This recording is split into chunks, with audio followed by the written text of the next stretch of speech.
Welcome back to the channel, everyone. I'm here in the wilds of Alaska, as you can see, in some quite cold conditions, and what we're going to be talking about today is some considerations for operating in a cold weather environment.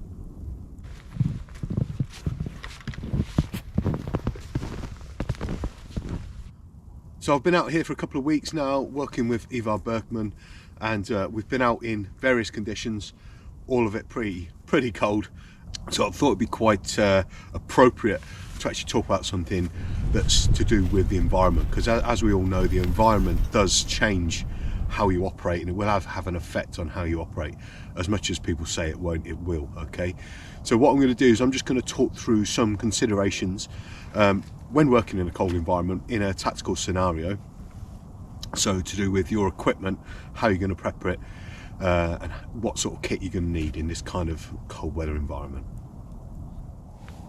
So then the first thing you're going to have to consider is your clothing. Okay, before you even go into your equipment, you need to make sure that your clothing's appropriate and it's going to work for these sorts of conditions, and that starts right from the base. Okay, so your base layers need to be decent and they need to be doing the job. I'm wearing a base layer from JJ's, so this is the Balath base layer here. It's got a new item in their new range of personal clothing, and this is an absolutely ideal bit of kit for these sort of weather conditions.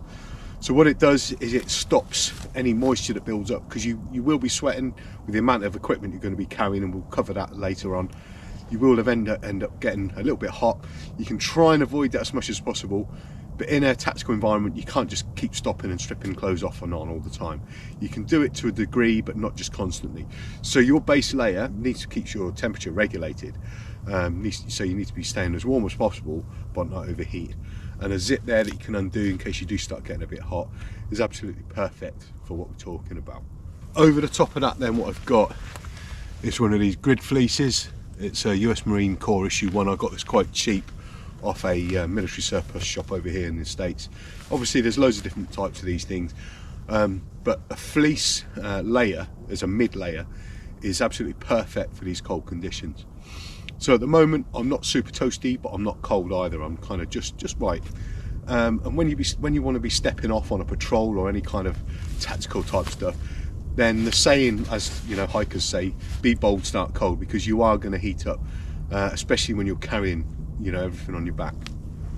So a mid layer is probably the best one to have, and something like a lightweight fleece is good, because the other thing is, if it does get a bit damp, it still keeps you warm. Okay, unlike some of the like puffer jackets and stuff out there that are firstly going to be too warm for moving and patrolling. Secondly, once they get wet, especially down, it just does not work. Okay, so this sort of thing's perfect. On top of that then, you want your windproof layer. Okay, so that's, you know, both trousers and jacket. What I'm wearing here, this is from Varustelika. So this is the Sama Recon Smock, and this is an absolutely great bit of kit. I'll do a review on this separately, but lots of good pockets, so lots of good areas to store your survival items and things like that. Zip pockets at the bottom here, keep your hands a little bit warm if you need to. The zip pockets at the front here as well, just here for storing things like maps and stuff like that, so that's perfect. But basically your windproof layer, firstly it needs to be capable of storing gear that you can get to quickly, it can access quickly, but the main thing is it creates that windproof barrier. Okay, and if you don't have a windproof layer, a fleece isn't going to stop any wind whatsoever. Okay, so you need to have that layer over the top of your warming layers to prevent that barrier of that the wind chill that's going to potentially be, you know, very dangerous if not deadly. So your clothing's very important. It needs to be layered, and that's just your patrolling gear. You're going to need your winter cam whites as well, which don't really give you that much more thermal protection. It's just literally for camouflage, and those things there, what you want is something that you can literally just throw over the top of your uniform, so slightly oversized, and be able to don and doff quickly, because you know the snow could melt depending on the environment you're in, or it can come down quickly like it is today. It's only been snowing for about half an hour to 45 minutes and it's settling already.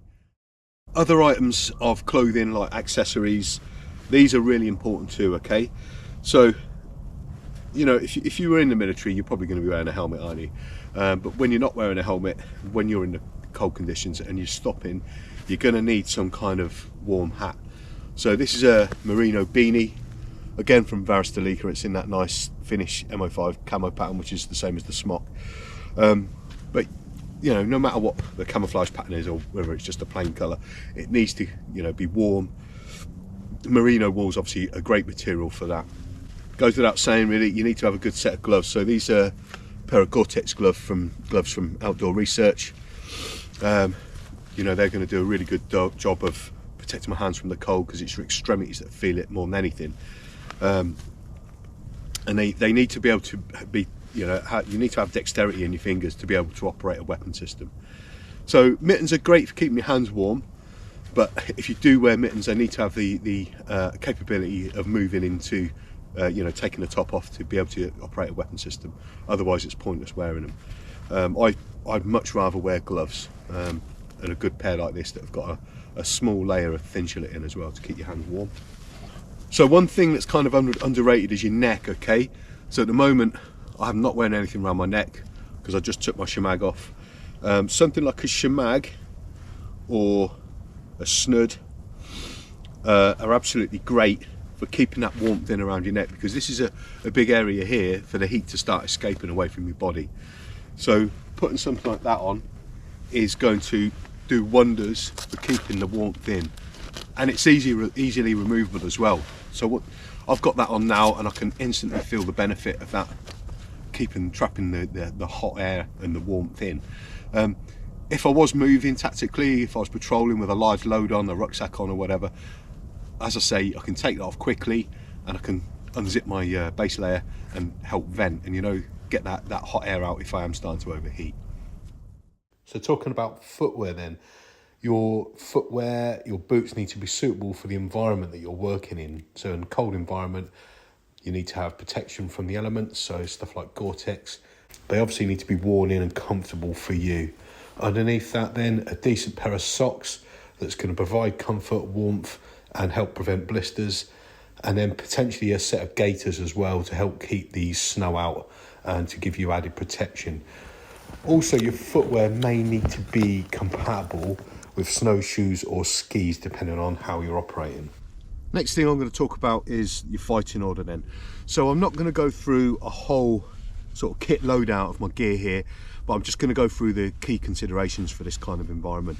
If you want to see a video that I previously made about the 3 layers of British Army equipment, I'll put a link on to the video. So this is the Crossfire DZ rig. Right, so just going from kind of left to right as you're wearing it. I've got the magazines here for the personal weapon I'm carrying, which is the AK. Water bottles here and here with a cooking container, so I've got a metal mug in there. If you get caught out just in your belt kit, you need to be able to have the capability to be able to cook, okay? Being in a cold conditions like this, if you haven't got that capability, you potentially, you know, you're going to find yourself in a very dangerous situation.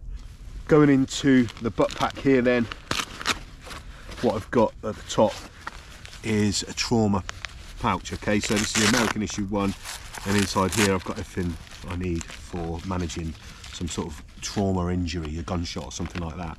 So again, I'm not going to go into that too much. You can see what I've got there, okay? Underneath that then, what I've got is some food. Now, working in a cold environment, you're going to be burning more calories than you would do in a more temperate environment. So I've got a freeze-dried ration there, I've got a couple of snack bars, and I've got a whole load of beef jerky.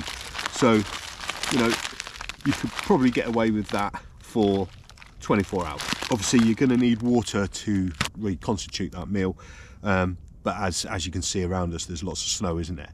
And there's also lots of water in the area where I'm working, so that wouldn't be a problem. The only other thing I've got in here is a signal panel, so if you were in some sort of emergency, you've got the means to actually signal for help. Okay, on the other side then, so I've covered this one. Coming around, I've got a survival knife here, so this is the MOD survival knife. This is an absolute beast of a chopping tool, okay? So I mean, it's a good old blade, it's full tang, and you know, it's not an expensive knife this, but it does the job. I've used this an awful lot, and this is relevant to this environment because if you are caught out in the wilderness, then you're going to probably need to be able to build a fire, and this does a great job of processing wood, and also potentially making a survival shelter as well. So something like this is good for that. So, you know, you don't want to have the whole weight of carrying something like an axe or a machete, not really in a tactical environment, but something like this is a good kind of go-between to enable you to do those sorts of things. Okay, so yeah, a good old survival knife is good for this kind of environment. I've got a Leatherman in there, and then in my admin pouch on the right hand side here then I've got all my gloves. I've got a snud in there, plus I've got my rifle cleaning kit, ear defence, a small backup torch, and a few other bits and pieces. So that's the fighting order covered there. Okay, next thing I'm going to cover then is your main rucksack. All right, now your main rucksack is probably going to be a bit bigger than what you normally using to carry, and there's a good reason for that, isn't there? Because this environment means that you've got to have the gear to protect you from the elements and the cold. Primary thing being your sleeping bag and your shelter, whichever those are going to be. So that means that your rucksack's probably going to be a little bit bigger. This is the Crossfire CF3, which is a 55 litre rucksack, which is just big enough, I think, for this kind of environment. I pack quite light. I'm not going to go through every single item in here, but I'll show you what I've got in here, what I think is essential for working in this kind of environment. In the top I've got my smaller items, in the very top I've got a head torch, which is essential for survival, and then I've got all my smaller items in the top here. So a couple of glow sticks, I've got spare batteries, anything I need to keep waterproof like toilet paper, like I say, spare batteries and things like that. I've got a repair kit, so sewing kit with Kevlar cord, paracord and all that sort of stuff. Outside pouches then, in this one here I've got my cooking gear.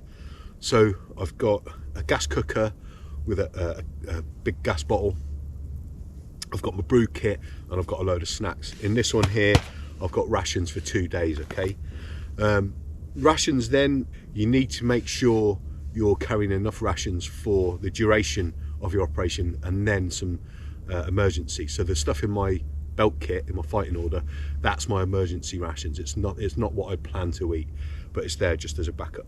But you need to make sure you've got enough calories going into your body, because when it's cold like this and you're working hard carrying more gear, then you're going to be burning more calories, working harder. So you need to make sure you've got plenty of food when you're in cold conditions. In the outside pouches here then, so in here I've got my basher and pegs and cords, so complete kit for setting up a shelter. And this side I've got my waterproof jacket. Now at the moment, you know, the snow's kind of just bouncing off me, plus I'm only going to be out here for a short amount of time, so I'm not too worried about the snow having an effect and get my stuff wet. But if I was out here for a couple of days, I'd probably think about getting my waterproof on fairly soon to stop this snow eventually getting everything wet. So it needs to be, your waterproof jacket at least needs to be in a very accessible location so that you can get it on quickly to prevent the environment taking its toll on you.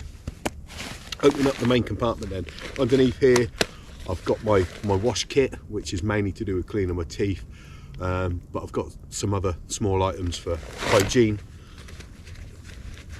And then going into the main compartment then, the good thing about this rucksack, the CF3 then, and I'm yet to do a review on this, is you can totally open up the main zip here, and you can have separate dry bags with separate bits of kit so you can access it quickly.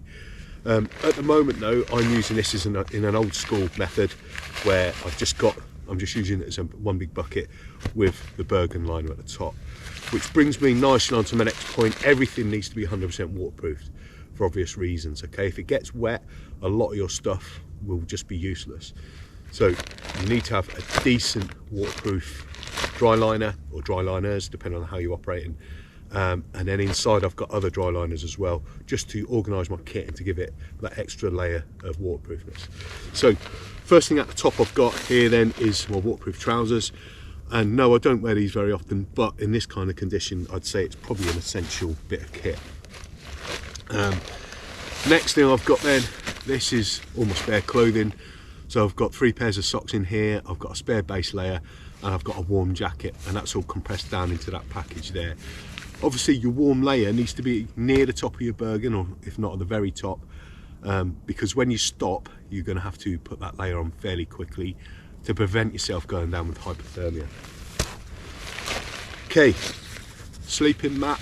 So this is an old Thermarest sleeping mat, and it's not this colour, it's actually reversible green and brown on the inside.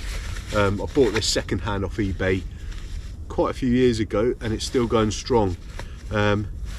What I'd say about a sleeping mat though is you don't want to be having a 3/4 length sleeping mat, which is what I normally use in most of the year back in the UK. But in really cold conditions like this is essential to have a good layer between you and the ground. Okay, next thing I've got in here really is the main thing, is my sleeping bag and bivy bag. Now that's already prepped, so I've got my sleeping bag inside my bivy bag ready to go. That does a couple of things. Firstly, it gives you another layer of waterproofness, and secondly, in a tactical environment you don't want to be pulling out a separate bivy bag and then your sleeping bag in its nice compression sack, and then having to roll it all out and work it all out in the dark with no light.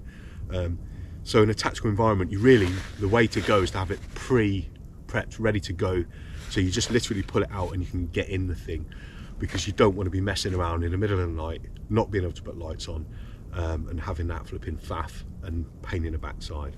As you can see, that takes up a lot of space, and that's because it's a real heavy duty cold weather sleeping bag, and you definitely need a heavy duty sleeping bag for these conditions. So snow camouflage doesn't stop at your personal clothing, it also needs to include your personal equipment. So you can see here I've got my rucksack with a Finnish MO5 snow camouflage cover, which is absolutely essential if you're working in snowy conditions. That big rucksack, that massive rucksack, is going to stand out like a sore thumb in snowy conditions unless you have it camouflaged like this. You also need to include your personal weapon with white tape, and your fighting order as well, but your rucksack is the primary thing because it is so big and it's going to stand out otherwise. So there we have it then, a few considerations for working in a cold weather environment. Just to summarise, it's never going to be easy. You've got to basically, your planning, your preparation, your admin is all going to have to be top notch, and also your fitness, because if your fitness isn't up to scratch when you're carrying that big rucksack with all that heavier gear in it and working through harder climatic conditions, then you're going to have a drama.